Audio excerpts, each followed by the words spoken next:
여러분 안녕하세요. 저는 박정우 회장입니다. 정말 충격적이고 생각지도 못했던 제 이야기 한번 들어보세요. 64세 나이의 명예 회장이자 재단 이사장이라는 타이틀을 달고 있지만 거울 속 제 모습은 언제나 쓸쓸합니다.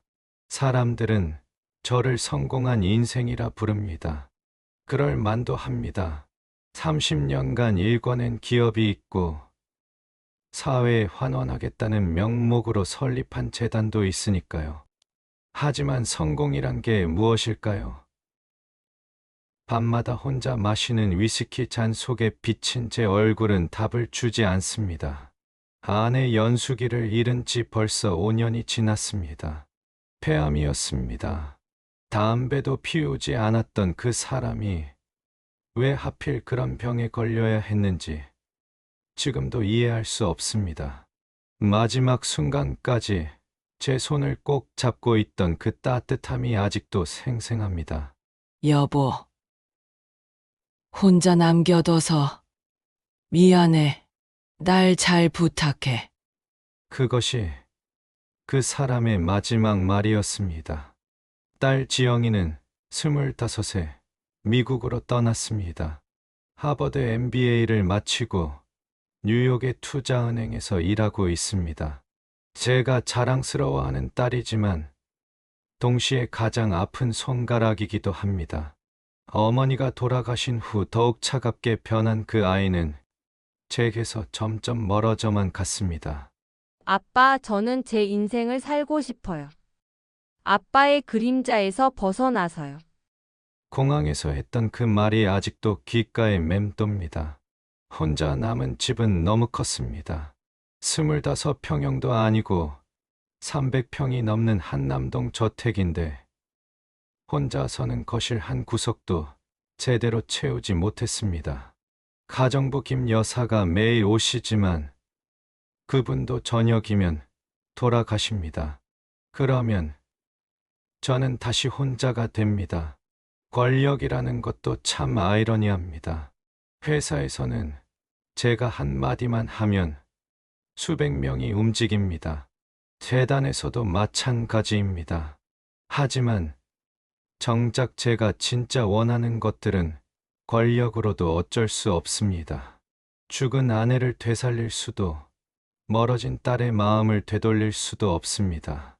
그저 텅 빈 집에서 혼자 저녁을 먹으며 뉴스를 보는 것이 일상의 전부입니다. 사람들은 제게 재혼을 권하기도 합니다. 회장님 같은 분이라면 얼마든지 좋은 분을 만나실 수 있을 텐데요. 하지만 저는 그럴 마음이 생기지 않았습니다. 이 연수기에 대한 죄책감도 있었고 무엇보다 누군가와 다시 마음을 나눈다는 것 자체가 두려웠습니다.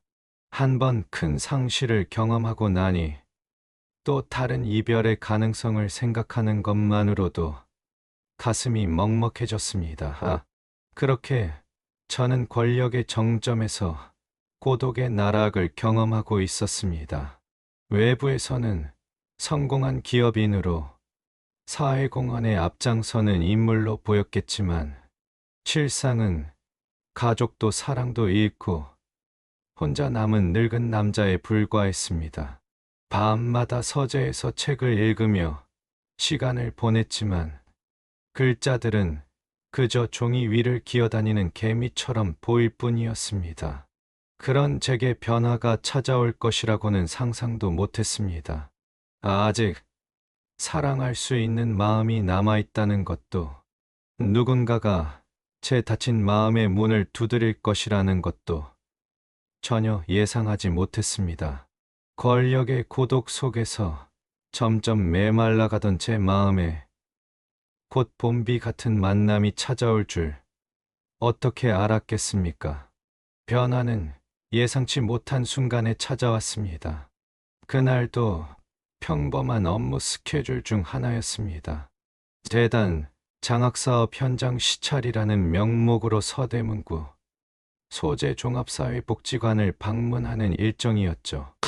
솔직히 말하면 이런 공식 행사들은 저에게 그저 의무적인 루틴에 불과했습니다. 미리 준비된 원고를 읽고 형식적인 악수를 나누고 기념 사진을 찍은 후 돌아오는 것. 그것이 전부였습니다. 복지관에 도착했을 때의 첫인상은 그리 특별하지 않았습니다. 오래된 건물이었지만 곳곳에서 아이들의 웃음소리가 들려왔습니다. 관장의 안내를 받으며 시설을 둘러보는데 저희는 현재 한부모 가정과 조성 가정의 아이들 200여 명을 돌보고 있습니다. 라는 설명이 이어졌습니다. 들어본 지 수십 번은 되는 뻔한 브리핑이었죠. 그런데 복도 끝에서 누군가 아이들과 함께 다가오고 있었습니다. 30대 후반쯤으로 보이는 여성이었는데 아이들 손을 하나하나 잡으며 천천히 걸어오는 모습이 눈에 띄었습니다. 얘들아, 오늘 우리 복지관에 특별한 분이 오셨어. 예의 바르게 인사드리자. 그 목소리에는 진심 어린 온기가 담겨 있었습니다. 안녕하세요. 저는 이곳에서 사회복지사로 일하고 있는 최은경입니다. 그 여성의 인사는 정중했지만 어딘지 달랐습니다. 다른 직원들처럼 과도한 긴장이나 아부 섞인 태도가 전혀 없었습니다. 오히려 저를 한 사람의 인간으로 대하는 자연스러움이 있었죠. 장학금 전달식이 시작되었습니다. 평소처럼 준비된 시나리오대로 진행하려는데 최은경이 갑자기 제게 말했습니다. 회장님, 혹시 아이들과 조금 더 대화해 보시면 어떨까요? 정말 솔직한 이야기로요. 저는 약간 당황했습니다. 솔직한 이야기라고 하면 지금까지 여러 후원 행사에 참여해 봤는데 어른들은 항상 정해진 멘트만 하세요. 정작 아이들이 무엇을 생각하고 무엇을 원하는지는 묻지 않거든요. 그 말에 저는 할 말을 잃었습니다. 실제로 저 역시 그랬으니까요. 은경은 아이들 사이에 자연스럽게 앉았습니다. 얘들아, 회장님께 평소에 궁금했던 것들 물어봐도 돼. 그러자 한 꼬마가 천진난만하게 손을 들었습니다. 아저씨, 돈 많이 있으면 정말 행복해요. 너무나 순수한 질문에 저는 순간 웃음이 터져 나왔습니다. 그런데 그 아이가 이어서 물었습니다. 그럼 행복하지 않은데 왜 우리한테 돈을 줘요? 이 질문에는 웃을 수가 없었습니다. 정말로 왜 제가 이런 일을 하는 걸까요? 사회적 체면 때문인가? 아니면 제 내면의 공허함을 채우기 위해서인가? 그때 은경이 조용하지만 분명한 목소리로 말했습니다. 회장님, 아이들에게 정말 필요한 건 돈이 아니라 진심이에요. 물론 경제적 지원도 중요하지만 그보다 더 중요한 건 누군가가 자신들을 진짜로 걱정하고 생각해준다는 마음을 느끼는 거거든요. 그 순간 제 가슴 한구석이 뜨끔했습니다. 언제부터인가 저는 모든 것을 돈으로 해결하려고만 했습니다. 아내가 투병할 때도, 딸이 점점 멀어져 갈 때도 최고의 병원과 최고의 교육을 제공하는 것만이 사랑의 표현이라고 믿었던 것 같습니다. 행사가 끝나고 은경과 개별적으로 대화할 기회가 생겼습니다. 복지관 작은 카페에서 커피를 마시며 이야기를 나눴는데 그녀의 첫 질문이 인상적이었습니다. 회장님은 왜 재단을 만드셨어요? 아내를 잃고 난 후 뭔가 의미 있는 일을 하고 싶었습니다. 저는 평소보다 훨씬 솔직하게 답했습니다. 지금 생각해 보니 그것조차 일종의 도피였을 수도 있겠네요. 혼자 남은 현실을 받아들이기 힘들어서 말이에요. 은경은 진중하게 고개를 끄덕였습니다. 상실의 아픔을 남을 위한 일로 승화시키는 것 자체는 충분히 의미가 있다고 생각해요. 다만 그것이 진정 타인을 위한 것인지 아니면 결국 자신을 위한 것인지 구분하는 게 중요하죠. 그날 오후, 저는 정말 오랜만에 누군가와 진심 어린 대화를 나누었습니다. 은경은 제게 아내와의 추억, 딸에 대한 그리움을 털어놓도록 했습니다. 그리고 자신의 이야기도 담담하게 들려주었습니다. 현재 이혼 소송 중이라는 것, 남편의 잦은 도박과 폭언 때문에 견디기 힘들었다는 것, 그럼에도 불구하고 이 일을 계속하는 이유는 상처받은 아이들 때문이라는 것까지. 저 역시 깊이 상처받은 사람이에요, 회장님. 그래서 다른 아픈 사람들의 마음을 조금이나마 이해할 수 있는 것 같아요. 그 말에 저는 오랫동안 잊고 지냈던 감정을 느꼈습니다. 누군가에게 위로받고 있다는 따뜻한 마음이 전해진다는 느낌이었습니다. 그 이후 저는 핑계를 만들어 복지관을 자주 찾게 되었습니다. 공식 일정이 아닌 개인적인 방문이었습니다. 처음엔 아이들을 보러 간다고 변명했지만 사실은 은경과 대화하고 싶어서였습니다. 그녀와 함께하는 시간이 제게는 유일한 안식처가 되었습니다. 하지만 사람들 눈에 띄지 않을 수는 없었습니다. 한 달쯤 지나자 재단 직원들 사이에서 소문이 돌기 시작했고 머지않아 언론의 주목까지 받게 될 것이 분명했습니다. 그러나 그때만큼은 그런 것들이 전혀 중요하지 않았습니다. 오래간만에 제 마음이 다시 뛰고 있다는 것, 그것만이 중요했습니다. 딸 지영이가 한국에 돌아온 것은 제가 은경과 가까워진 지 2달째 되던 날이었습니다. 원래 계획에는 없던 갑작스러운 귀국이었습니다. 아빠 만나러 왔어요. 라고 했지만 공항에서 만난 지영이의 표정은 결코 반갑지 않았습니다. 차가운 미소 뒤로 무언가 단단히 벼르고 온 기색이 역력했습니다. 아빠, 뉴욕에서도 한국 뉴스가 나와요. 집으로 가는 차 안에서 지영이가 던진 첫 마디였습니다. 재단 회장과 사회복지사의 로맨스라니 꽤 화제더라고요. 그 말에 저는 순간 할 말을 잃었습니다.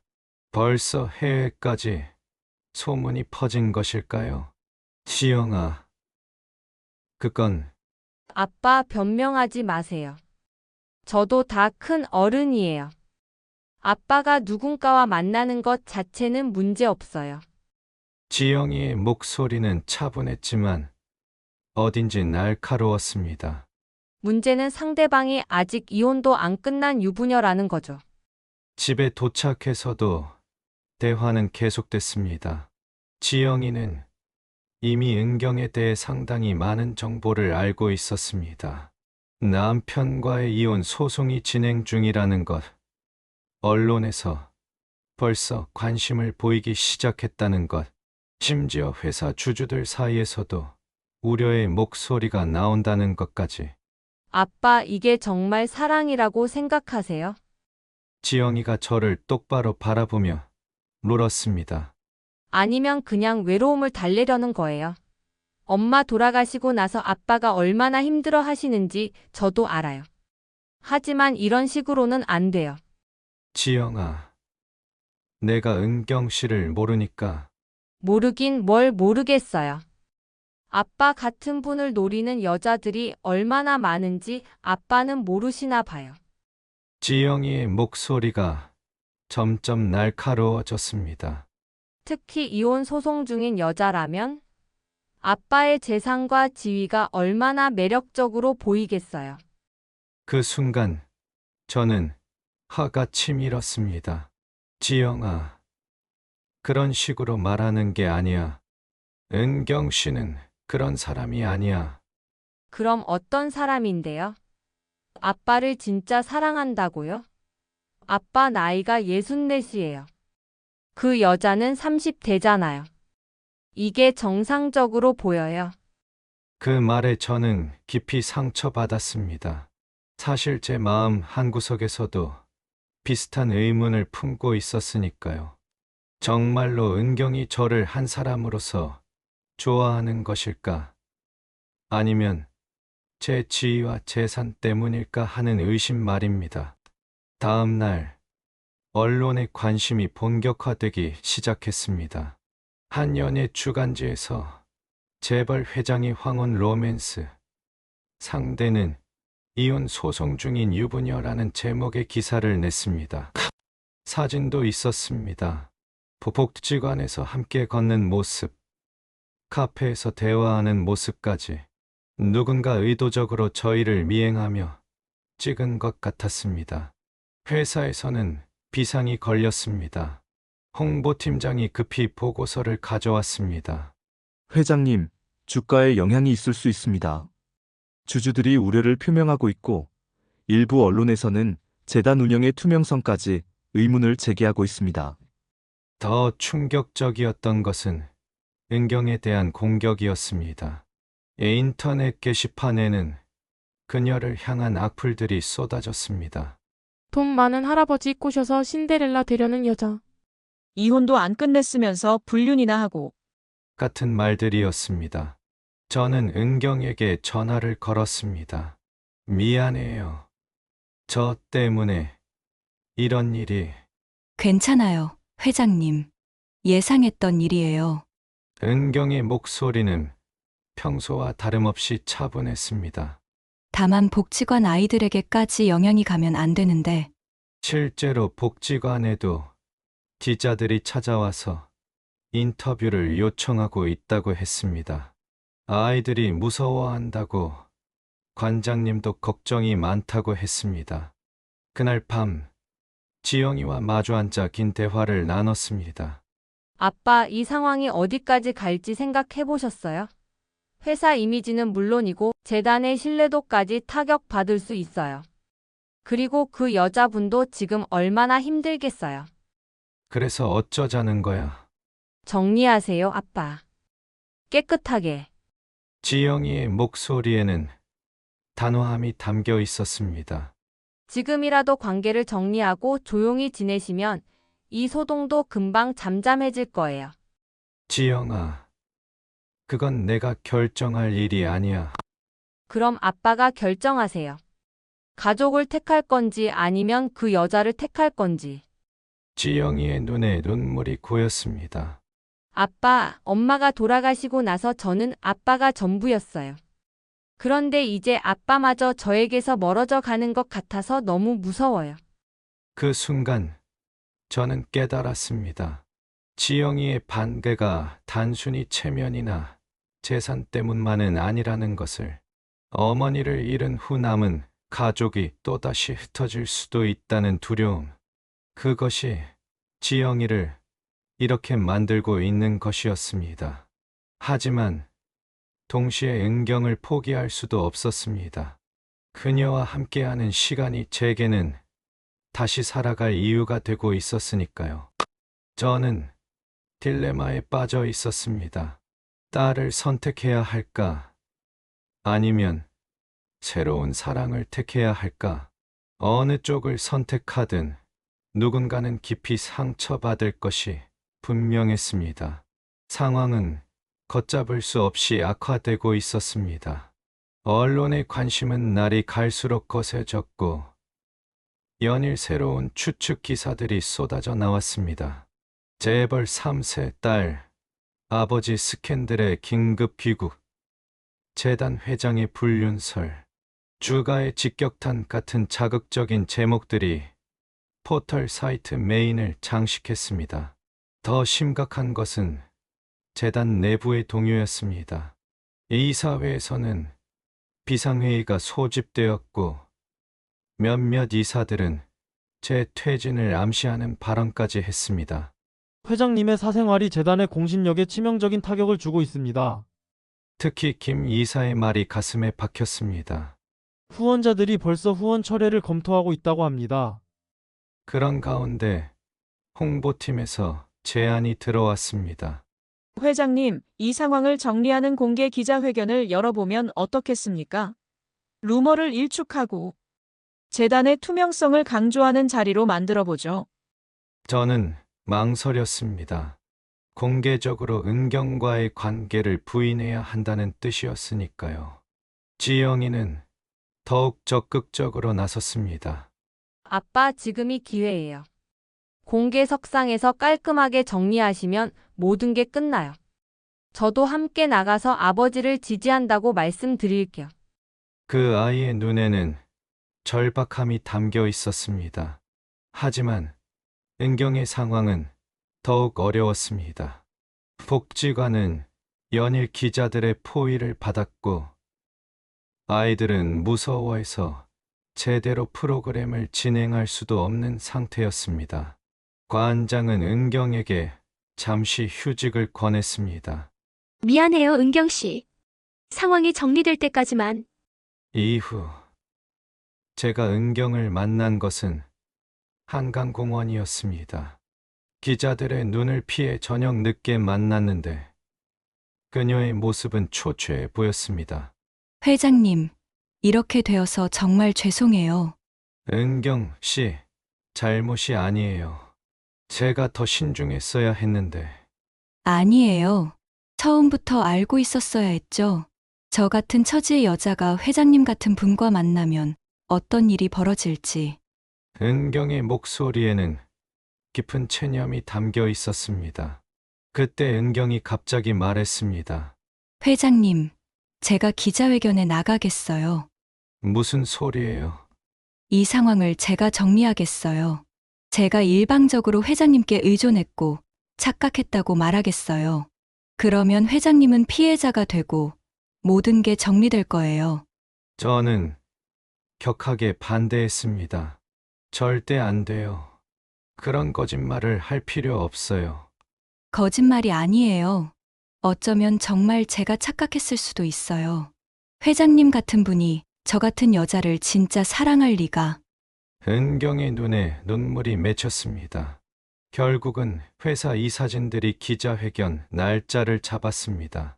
재단 본관 대회의실에서 열리기로 했는데 주요 언론사는 물론 온라인 매체까지 총출동했습니다. 저는 전날 밤을 거의 새웠습니다. 어떤 말을 해야 할지, 은경을 어떻게 지켜야 할지 고민에 고민을 거듭했습니다. 기자회견 당일 아침, 지영이가 제 방에 들어왔습니다. 아빠, 준비 다 되셨어요? 지영아, 혹시 내가 너무 이기적인 건 아닐까? 뭐가요?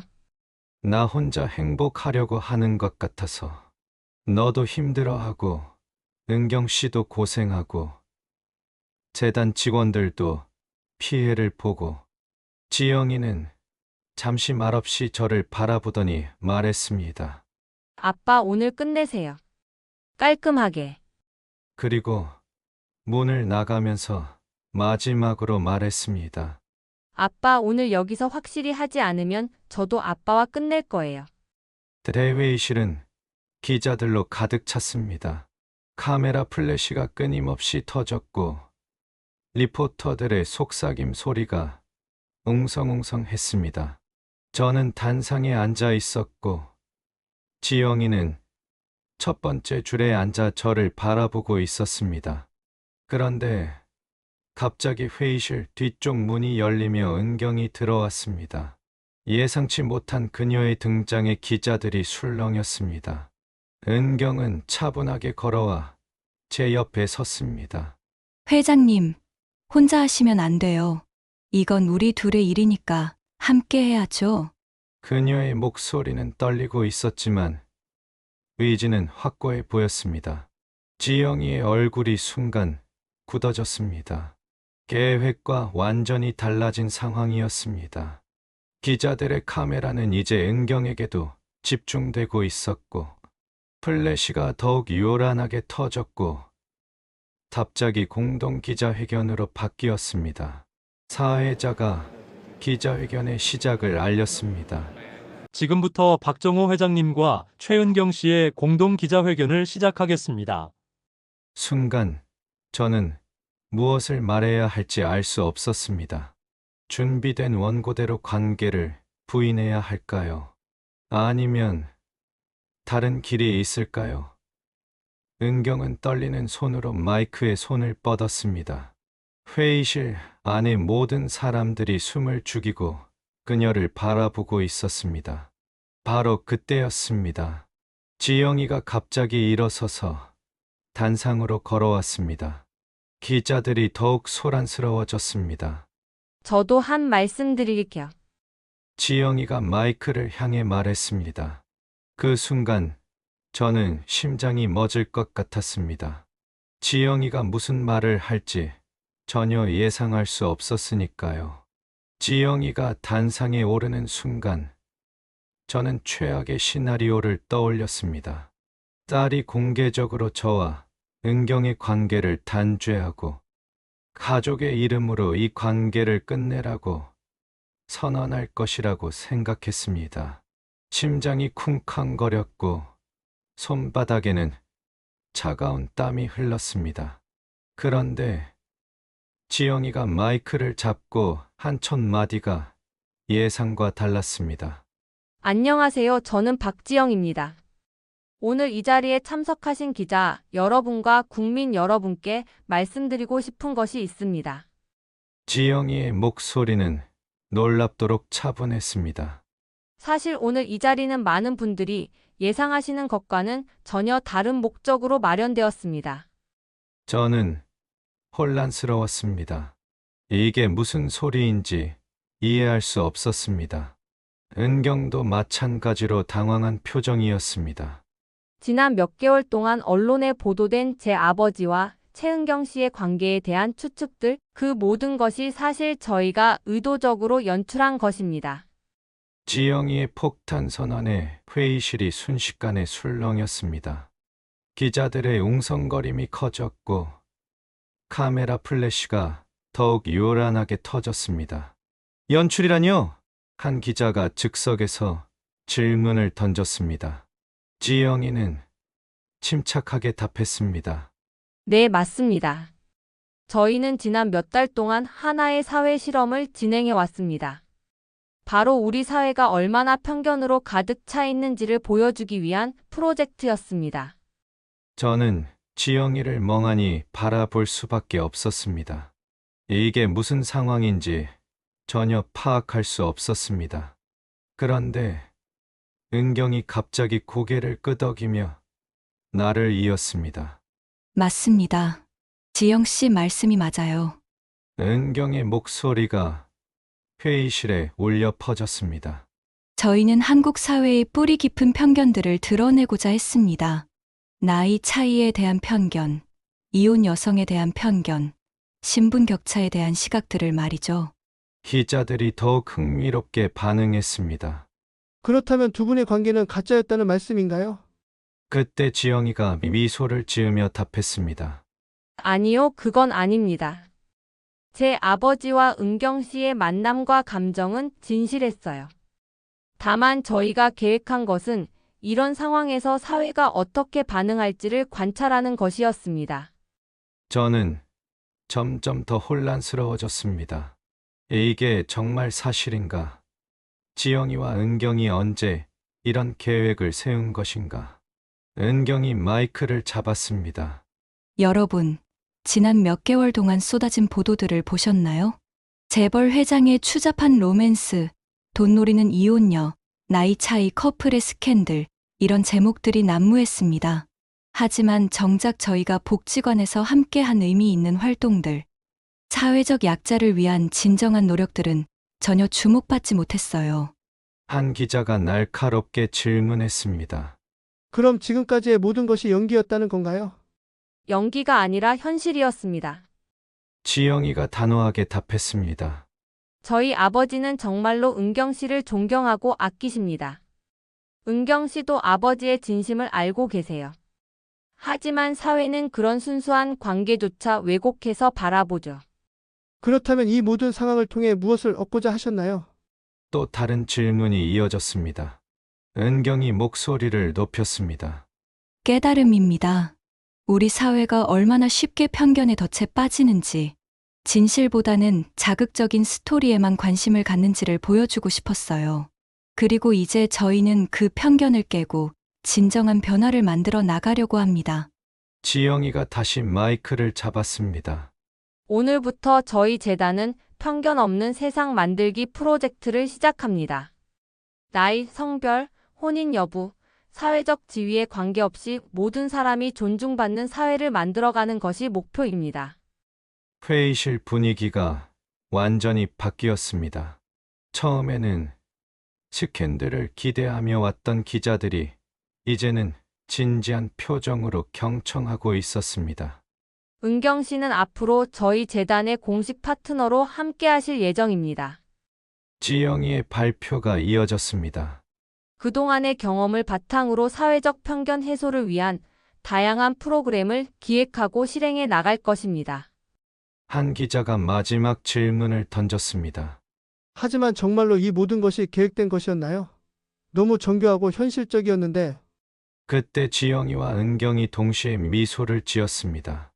가장 좋은 사회 실험은 참여자들조차 실험인 줄 모를 때 완성되는 법이죠. 지영이의 대답에 기자들이 감탄의 소리를 냈습니다. 그렇습니다.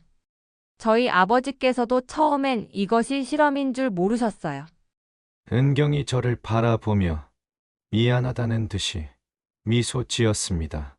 하지만 그 덕분에 더욱 자연스럽고 진실한 반응을 이끌어낼 수 있었죠. 기자회견이 끝나고 기자들은 오히려 박수를 쳤습니다. 정말 놀라운 기획이었습니다. 사회에 던지는 메시지가 강력하네요. 찬사가 쏟아졌습니다. 그날 저녁 뉴스는 완전히 다른 톤으로 저희를 보도했습니다. 편견을 깨는 혁신적 사회 실험, 재단의 새로운 비전 제시, 감동적인 가족의 화합 같은 제목들이었습니다. 집으로 돌아온 후 저는 지영이와 은경에게 물었습니다. 정말로 언제부터 계획한 것이었나요? 두 사람이 서로 바라보며 웃었습니다. 아빠, 사실 일주일 전부터예요. 지영이의 솔직한 고백이었습니다. 은경 언니와 통화하면서 이 상황을 어떻게 해결할지 고민하다가 생각해낸 아이디어였어요. 그럼 정말로 즉석에서 만든 이야기라는 거야. 네, 하지만 거짓말은 아니에요. 은경이 따뜻하게 말했습니다. 우리 사회의 편견을 깨고 싶다는 마음은 진짜였거든요. 그리고 회장님, 이제 우리는 정말로 새로운 가족이 되었어요. 그렇게 우리의 황혼 로맨스는 스캔들이 아닌 세상을 바꾸는 불씨가 되었습니다. 재미있으셨다면 구독과 좋아요 부탁드립니다. 오늘 그리고 내일 행복한 하루 되세요. 감사합니다.